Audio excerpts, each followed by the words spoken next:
So this first problem I want to look at is really nothing new, but the phrasing is a little different. So just want to kind of help y'all interpret what the problem's talking about. So look at the top. For the following exercises, given that y is some function of u and u is some function of g, so Leibniz notation, find the derivative of y with respect to x using the chain rule. So y is 3u minus 6. And u is 2x squared.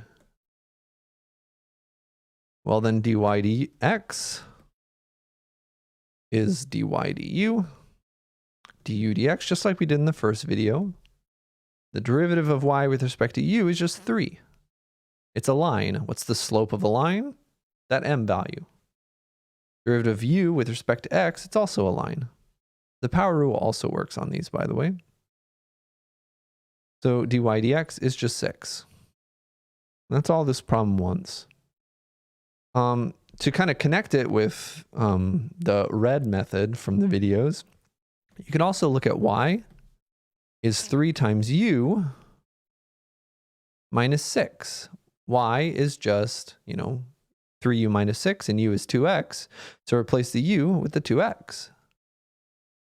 So this function is just 6x minus 6. What's f prime? It's 6. The derivative of this new resulting line is 6. That's all that's happening in this chunk of problems. Let me know if you have more questions about them, though. All right, 220. So this is basically asking you to set up the red method that we did. Decompose. Oh, just kidding. It's either the red method or the blue method, it looks like. It just wants you to find the derivative either way. Which one am I doing? 220. Y equals 3x minus 2 to the 6th. And it wants you to write it in y as some function of u and u is some function of g. So yeah, that is the blue method still. U is the inside and y is the outside. The y is u to the 6th and u is that inside function. Then again, the derivative of y with respect to x is just dy du, 6u to the 5th, times du dx, which is 3. And again, this is very similar to what we did before. U is 3x minus 2.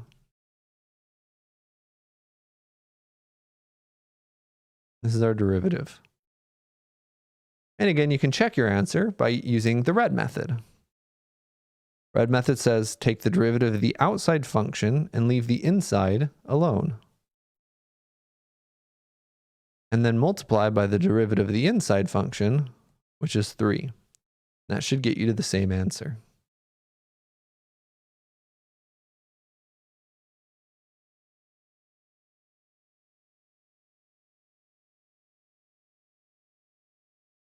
So let y be some function squared.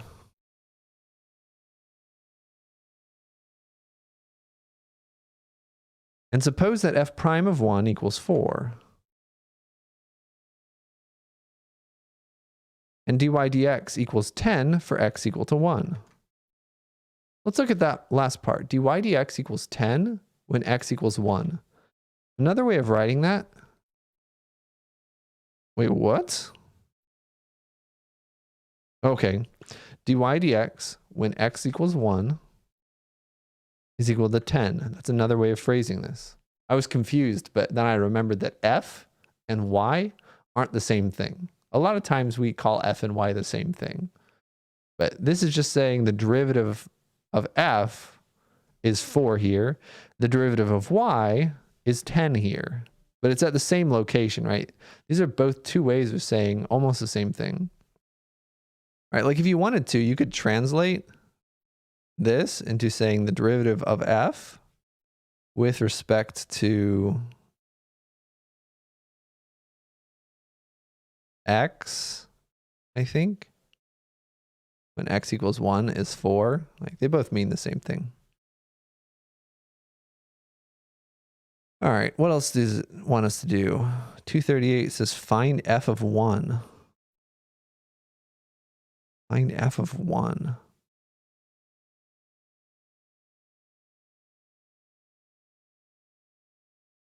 Wait a minute, am I losing my mind? F of 1?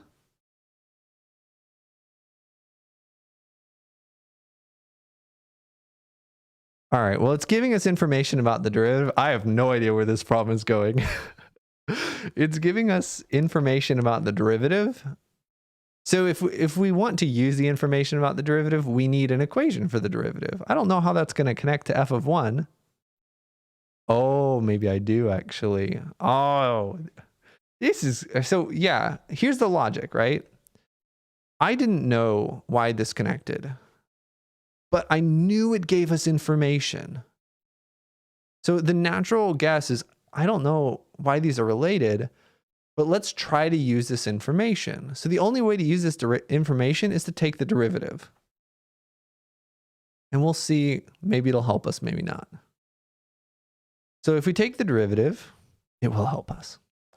The derivative of y with respect to x, you could also call it y prime. Y prime would be fine.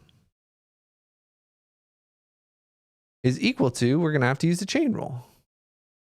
Derivative of the outside function with the power rule. Leave the inside function alone. Multiply by the derivative of the inside function. All right, that's the chain rule. And now, here's the reason why it's going to work out, is now we know everything here when x is equal to 1. Right, when x is equal to 1, dy dx is 10. When x is equal to 1, I don't know what f of x is, but I know it's the function evaluated at 1. And when x is 1, the derivative is 4 of f. So, that's a funny problem. And I look through the problems when I'm assigning them, of course. I don't just choose all the odds. As you can see, like especially early on in the quarter, I had like weird selections of problems, but I don't like do them all out. I just like, oh yeah, that looks like it's going to be a good one. Yeah, this one's kind of funny. It's going to be 10 equals 8 times f of 1, and it wants us to find what f of 1 equals. So divide both sides by 8. You're going to get f of 1 equals 5/4. That's kind of funny.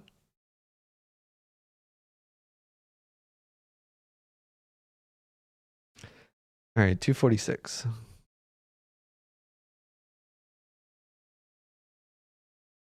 Where's my mouse? What are we doing here? Easy information in the table. Ooh, I really like these. Easy information. It's kind of giving things away. I haven't written the quiz yet, but every time I say, ooh, I really like these problems, you should maybe make a note to yourself. Easy information to find h prime of a at the given value. So we're looking for h prime of 0. Looking at 246, where h of x is g of f of x.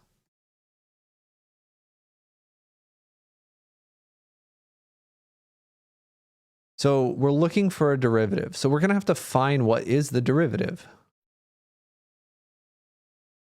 H prime of x is the derivative of the outside function, g prime. Leave the inside function alone and multiply by the derivative of the inside function. This h actually is backwardly named from the ones we usually do. Usually we write f of g. Here we're writing g of f. And specifically, we want h prime of 0. So that'll be g prime, evaluated when x is equal to 0. So that's when f of 0 times f prime of 0. And we have to find all these things. We can't evaluate g prime yet, but we can find these two things. And we're going to have to do g prime in another step. So what is f of 0? The function f, the function f wish I could show my cursor a little bit more clearly. When x is equal to 0, the function is 2. This is why you should never click. As soon as you click, this website just freaks out. Oh my word. All right, we're also looking for f prime of 0. When x is 0, what is the derivative? F prime is 5.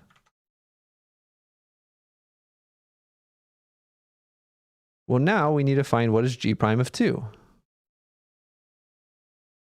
Well, when x is 2, the derivative of g, x is 2, the derivative of g is negative 1.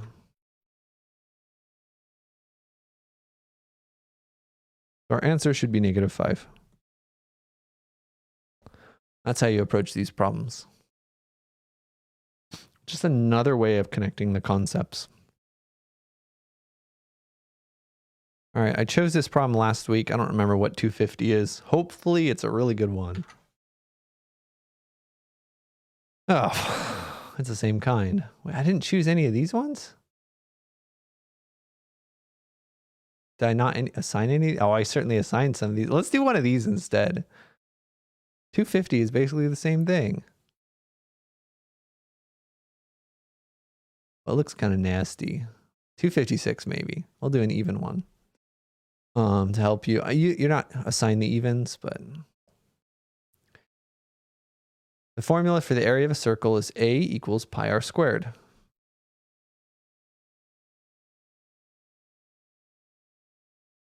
Where r is the radius of the circle. Suppose the circle is expanding, so both A and r are changing.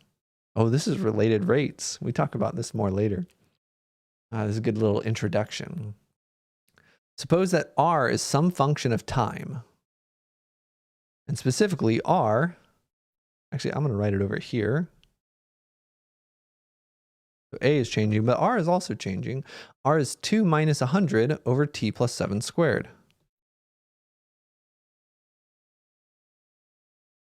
2 minus 100 over t plus 7 squared.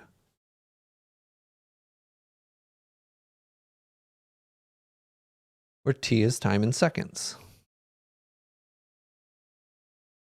And r is in inches. So area is going to be in inches squared.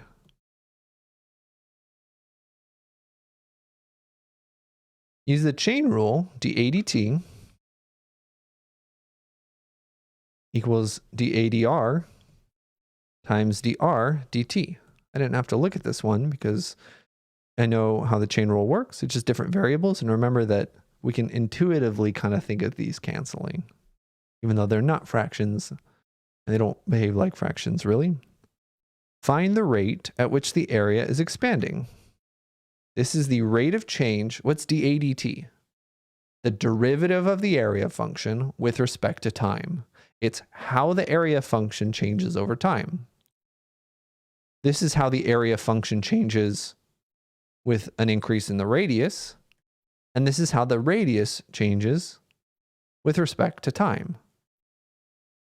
Okay, tying all these concepts together. Well, once you know what to do, that we really just need dA dt, or A prime of t, finding these individual things is not so bad. What's dA dr? The derivative of A with respect to r. So r is our variable, pi is a constant. Becomes 2 pi r.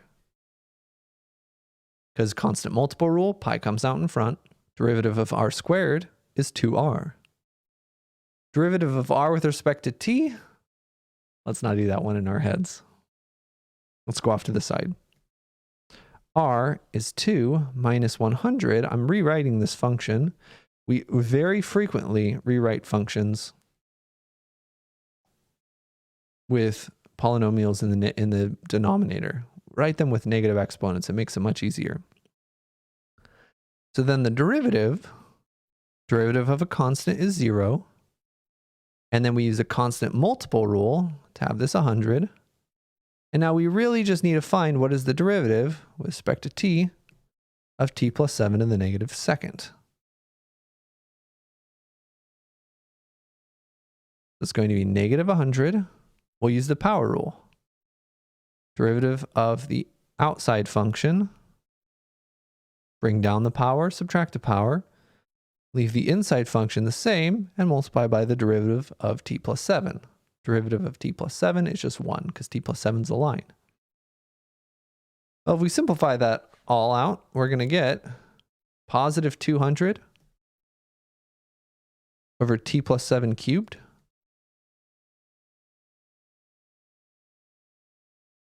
Just doing a quick double check. Yep.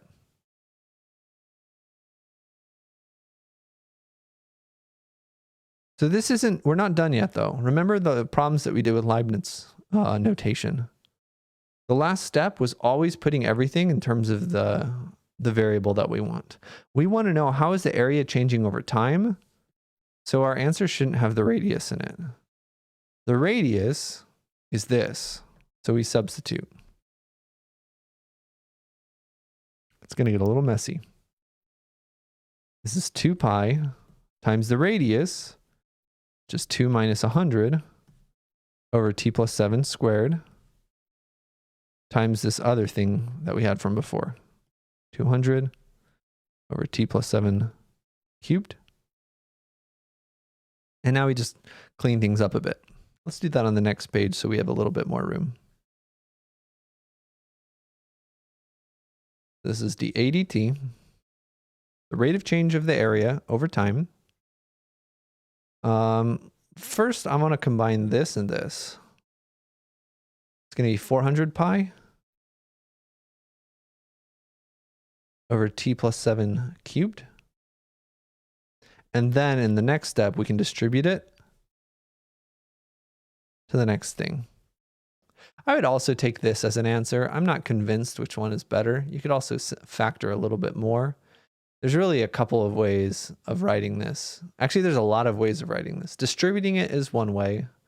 Distributing it would be fine.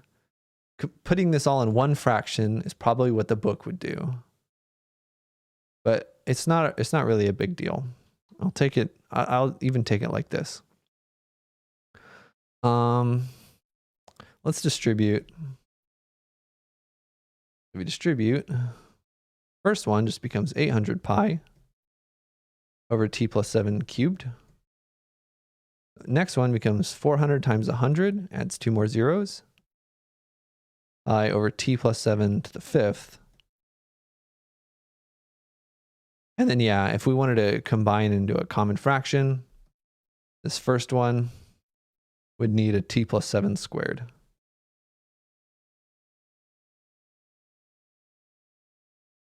And that would give us 800 pi times t plus 7 squared, which we'd have to FOIL out. T squared plus 14t plus 49. Now they have a common denominator, so we can combine their fractions. 40,000 pi for t plus 7 to the 5th. By the way, I just really want to emphasize this is an okay final answer here. But sometimes the book simplifies a little bit further, and that's what I'm kind of showing right here. So again, I want to make sure we have plenty of room, so I'm going to take this to the next page. Distribute out that top, 800 pi times t squared plus, actually I know already what they would do here. Before FOILing it out, they would factor out a greatest common factor, which is 800 pi. Factor out the 800 pi from everything. And that leaves us with t squared plus 14t plus 49 minus 5 would give us 4,000, so it has to be 50. All over t plus 7 to the 5th, which is 800 pi times t squared plus 14t minus 1. And then it doesn't factor anymore. So this really is a nicer form of the answer, but it took a lot of simplifying to get here. It should be the same. Should be the same things. Again, if you're ever curious whether you made a simplification error, One of the ways that you can do it, I'll show this off right here and check my answer at the same time. One of the ways that you can do it is actually just graph both functions and see if they're the same thing. So 400 pi over t plus 7 cubed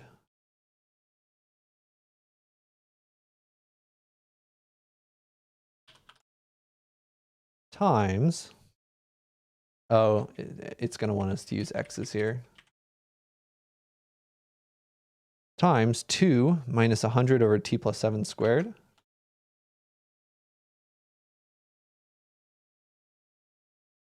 And again, Desmos wants us to use x's.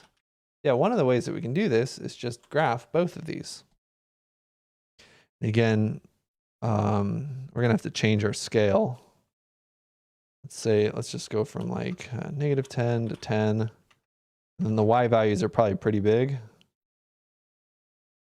Oh, they're not that big actually.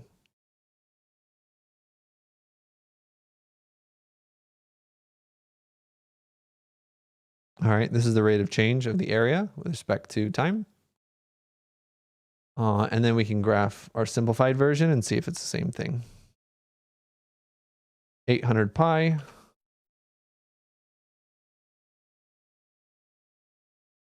times t squared plus 14t minus 1.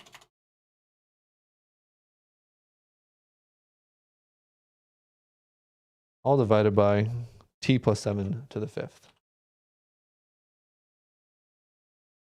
And again, oh, thank goodness. You can see that our simplified version truly is the same function. All right, and that's the rate of change of this area function over time. And again, I'm really kind of going out of left field right now, just trying to illustrate some good practices. Another way of doing this and checking whether this rate of change function makes sense is compare it to the actual area function. The actual area function, I'm just gonna replace this blue graph. Oops. The actual area function was pi times the radius squared. And what was the radius? The radius was 2 minus 100 over t plus 7 squared.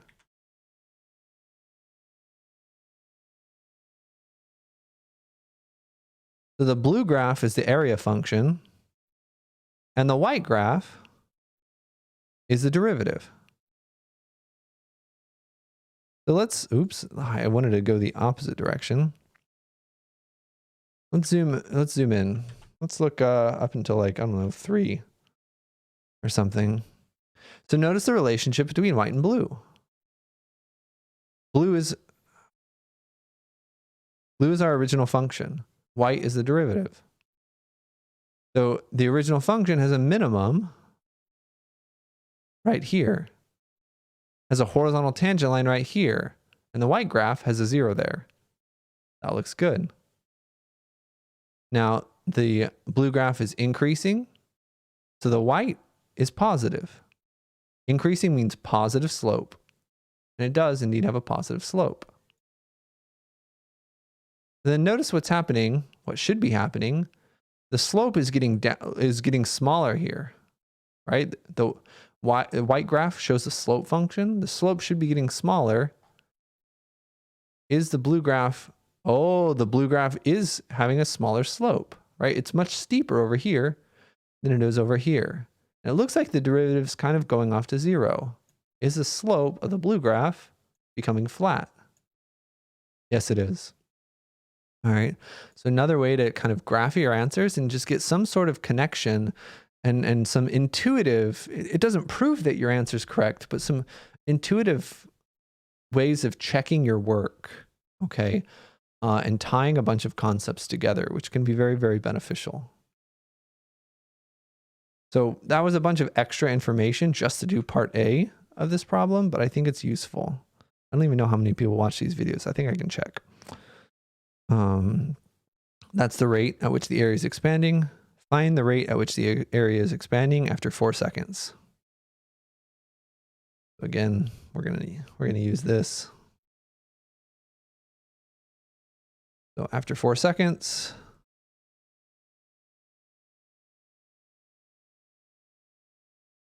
the rate of change of the area over time after 4 seconds, that's that Leibniz notation again. That means evaluated at t equals 4.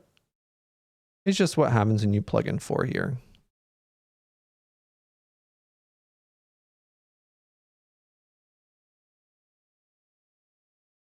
And you can plug that in. Or since we already have the graph, when t equals 4, we can just look. When t equals 4, the area is 4.3, and the rate of change is 1.108. What are our units? Area is in inches squared, and time, I don't remember. Area was in inches squared, and time was in seconds.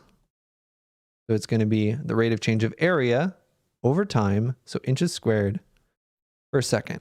With every second that passes, at 4 seconds, this is growing. The area is growing by about 1.1 inches squared every second. All right, and the area will change at a different rate at different times. But at 4 seconds, this is how fast the area is increasing. Area is growing at this rate. And notice even though it's a rate, it's not inches per second, because what is it a rate of? Area over time. If we looked at the rate of change of like a volume over time, well, that would be in inches cubed every second, because volume is in inches cubed. All right. So rate is always just what's the units of the top, what's the units of the bottom. All right. And that's pretty much, I think that I finished the problem. That's pretty much everything. Let me know if you have any questions. We went way up here again. 256. Where am I? 3.3? How did that happen? I don't know. I'm pretty sure I finished the problem. Have a great day, everyone. And good luck.